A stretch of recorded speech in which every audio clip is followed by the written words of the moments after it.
नमस्कार ज्योतिष प्रेमियों। इस अद्भुत, अकल्पनीय, अविश्वसनीय ज्योतिष संसार में आपका बहुत बहुत स्वागत है। दोस्तों, वैसे तो ज्योतिष संसार में बहुत ही प्रकार की महापरिवर्तनकारी चमत्कारिक घटनाएं घटित होती रहती हैं। ऐसे ही एक चमत्कारिक घटना घटित होने वाली है 14 अप्रैल 2023 को।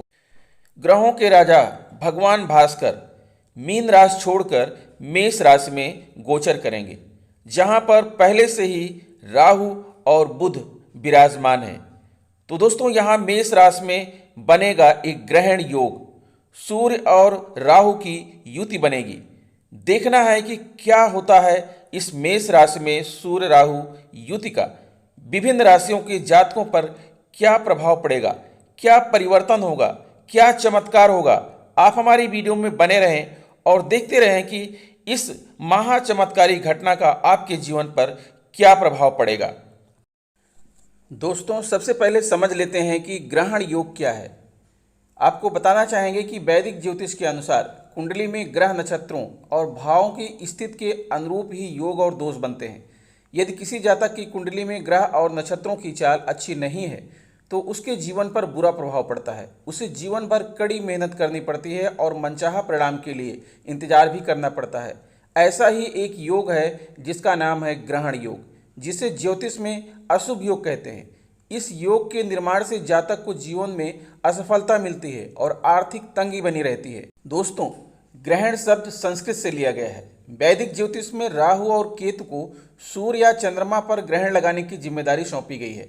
सूर्य को इच्छा शक्ति का कारक और चंद्रमा को मन का कारक माना जाता है।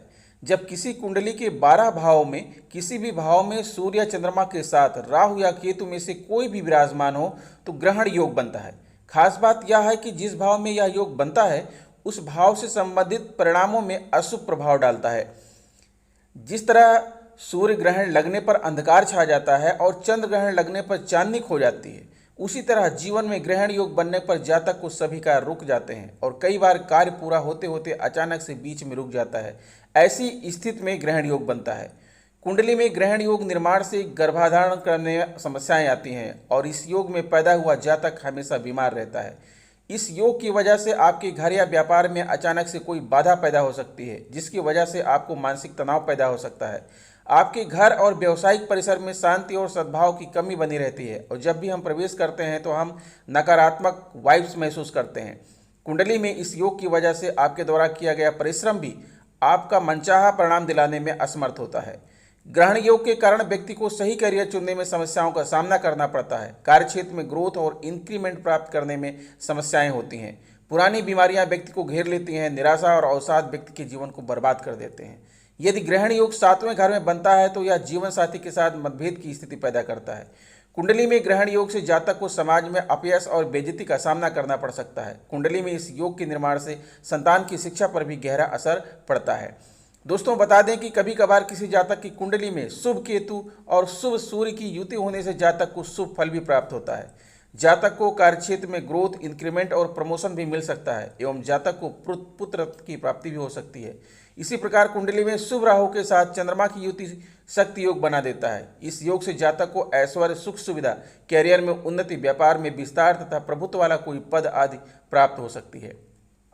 तो दोस्तों, इस ग्रहण योग का जो दोष है उससे बचने के उपाय ये हैं कि सप्ताह के प्रत्येक दिन सूर्य को जल अर्पित करें, अविवाहित कन्या को लाल कपड़ा भेंट करें, रविवार को नमक का सेवन न करें, आदित्य हृदय स्तोत्र का जाप करें, महामृत्युंजय मंत्र का 1,25,000 बार जाप करें। यदि आपके पास एक गुरु है तो आपको अपने गुरु का सम्मान करना चाहिए और उनकी सेवा करनी चाहिए। राहु और केतु के नकारात्मक प्रभाव को शांत करने के लिए भगवान शिव और हनुमान की पूजा करें। 5 रविवार और अमावस्या के दिन आप प्रातः 10 बजे से पहले 1 पैकेट गेहूं के दाने और नारियल को बहते जल में अर्पित करें। इसके अतिरिक्त आप अपने घर में पूजा स्थल पर सिद्ध यंत्र रख सकते हैं। आप घर पर महामृत्युंजय यंत्र, हनुमान यंत्र, राहु केतु यंत्र भी रख सकते हैं। ये उपाय पूरी तरह से इन दोषों की नकारात्मकता को दूर नहीं कर सकते, लेकिन इनके प्रभावों की डिग्री को कम करने में निश्चित रूप से आपकी मदद करते हैं। दोस्तों, बता दें कि सूर्य का मेष राशि में गोचर 14 अप्रैल 2023 शुक्रवार को दोपहर 2:42 पर होने जा रहा है। सूर्यदेव 15 मई 2023 तक राशि चक्र की पहली राशि मेष में ही रहेंगे।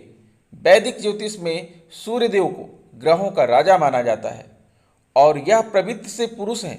इस वीडियो में हम सूर्य के मेष राशि में गोचर से जुड़े अहम पहलुओं पर विस्तार से चर्चा करेंगे, जैसे इसके सकारात्मक और नकारात्मक प्रभावों के बारे में।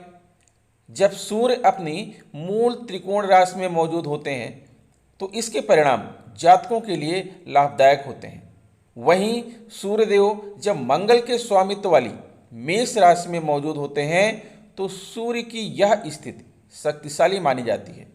सूर्यदेव राशि चक्र की पांचवी राशि यानी सिंह पर शासन करते हैं। पांचवा भाव अध्यात्म और बच्चों को दर्शाता है। सूर्यदेव मेष राशि के पांचवें भाव के स्वामी हैं। इसके प्रभाव से जातकों को कैरियर में सफलता, भाग्य का साथ, धन लाभ, मान सम्मान में वृद्धि की प्रगति होती है। सूर्य का मेष राशि में गोचर सरकारी नौकरी करने वाले जातकों के लिए भी फलदायी साबित होगा।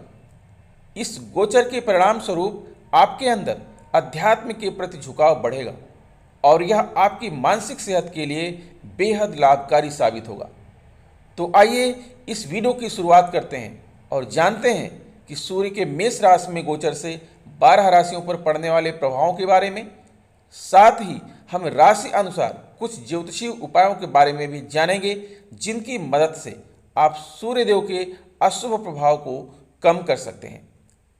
ज्योतिष शास्त्र में सूर्यदेव को उच्च अधिकार वाले एक तीव्र ग्रह के रूप में देखा जाता है।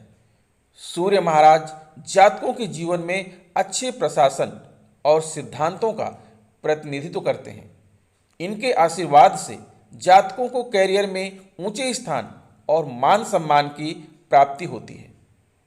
सूर्यदेव के शुभ होने पर जातकों को जीवन में संतुष्टि, अच्छी सेहत और तेज दिमाग की प्राप्ति होती है।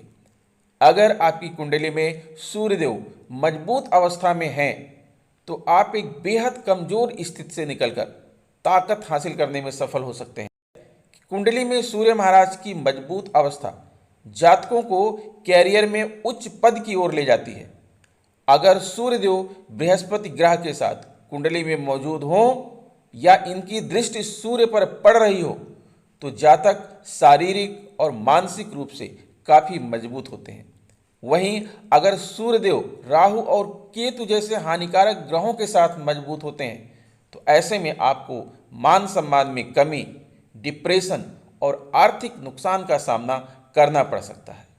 हालांकि सूर्यदेव का आशीर्वाद प्राप्त करने के लिए आप अच्छी गुणवत्ता वाला माणिक धारण कर सकते हैं। इसके अलावा आप रोजाना सूर्य गायत्री मंत्र और श्री आदित्य हृदयम का पाठ भी कर सकते हैं। तो अब हम चर्चा करेंगे कि विभिन्न राशि के जातकों पर इस सूर्य राहु युति ग्रहण योग का क्या प्रभाव पड़ेगा और इसी का विश्लेषण करेंगे। और यह विश्लेषण आपकी चंद्र राशि पर आधारित है। कन्या राशि के जातकों के लिए यह संयोग उनकी कुंडली के अष्टम भाव में बन रहा है। कन्या राशि के जातक जिसके स्वामी ग्रह हैं बुध और कारक हैं केतु, आपके कुंडली के अष्टम भाव में सूर्य महाराज गोचर करेंगे और यहाँ पर राहु पहले से ही हैं, राहु के साथ युति बनाएंगे। तो आइए देखते हैं कि आपकी कुंडली में, आपके जीवन में इस युति का क्या प्रभाव पड़ने जा रहा है। कन्या राशि के जातकों के लिए सूर्यदेव 12वें भाव के स्वामी हैं और यह आपकी राशि के लिए एक हानिकारक ग्रह है। वहीं 12वां भाव जीवन में खर्चों और हानि को दर्शाता है। अब सूर्यदेव आपकी कुंडली के 8वें भाव में गोचर करने जा रहे हैं। तो कैरियर के लिहाज से कन्या राशि के जातकों के लिए सूर्य का मेष राशि में गोचर ज़्यादा लाभकारी न होने की आशंका है। इस दौरान काम में लापरवाही के कारण आपसे कुछ गलतियां हो सकती हैं और आपके ऊपर काम का दबाव भी बढ़ सकता है। इसी के कारण जातकों को काम में संतुष्टि नहीं मिलेगी। इसके परिणाम स्वरूप आप दूसरी नौकरी की तलाश कर सकते हैं। हालांकि आपको इस गोचर के दौरान विदेश जाने का अवसर प्राप्त हो सकता है, लेकिन यह आपके लिए ज़्यादा लाभकारी न रहने की आशंका है। बिजनेस करने वाले जातकों को इस गोचर की अवधि में फायदा और नुकसान दोनों ही होने की संभावना है। इसके अलावा आपको अपने प्रतिद्वंदियों से कड़ा मुकाबला मिल सकता है, इसलिए आपको इसके लिए पहले से ही योजना बनाकर आगे बढ़ना चाहिए। आर्थिक पक्ष की बात करें तो आपके लिए सूर्य का 8वें भाव में गोचर होना यह दर्शाता है कि आपको धन हानि और अधिक खर्च का सामना करना पड़ सकता है, इसलिए आपको पहले से ही योजना बनाकर तैयार रहने की सलाह दी जाती है। प्रेम संबंध के लिहाज से बात करें तो इस दौरान आपके रिश्ते में उतार चढ़ाव आने की आशंका है। आप दोनों के बीच सामंजस्य की कमी के कारण विवाद हो सकते हैं। जातकों को इस दौरान खराब स्वास्थ्य का सामना करना पड़ सकता है।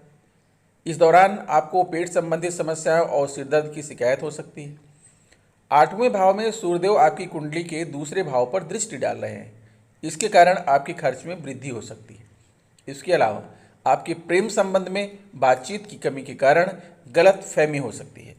सूर्यदेव को प्रसन्न करने के लिए सूर्यदेव के लिए रविवार को हवन यज्ञ आदि करें और हो सके तो गरीबों में दान दो।